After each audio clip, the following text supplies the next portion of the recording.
बहुत समय पहले की बात है। एक अमीर व्यापारी के घर चोरी हो गई।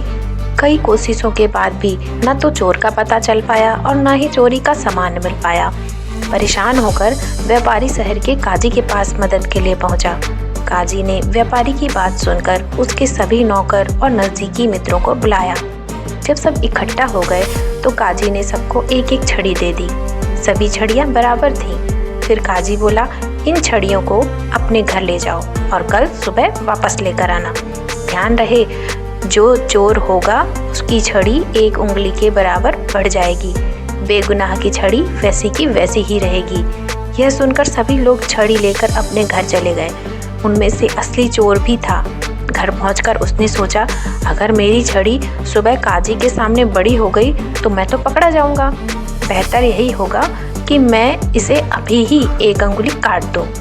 चोर ने तुरंत छड़ी को काट दिया और उसे घिसकर ठीक वैसी ही बना दी। अपनी इस चालाकी पर खुश होकर वह सो गया। अगली सुबह सभी लोग अपनी अपनी छड़ी को लेकर काजी के पास पहुंचे। काजी ने एक एक करके सभी की छड़ियां देखना शुरू करी। जब चोर की बारी आई तो उसकी छड़ी बाकी सभी की तुलना में एक उंगली छोटी निकली। काजी तुरंत समझ गया कि कौन चोर है।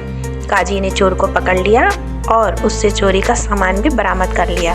चोर को जेल भेज दिया गया। सभी लोग काजी की इस अनोखी और चतुराई भरी तरकीब की प्रशंसा करने लगे। इस कहानी से हमें यह शिक्षा मिलती है कि सच्चाई कभी भी नहीं छुपती, चाहे जितनी भी कोशिश कर लो।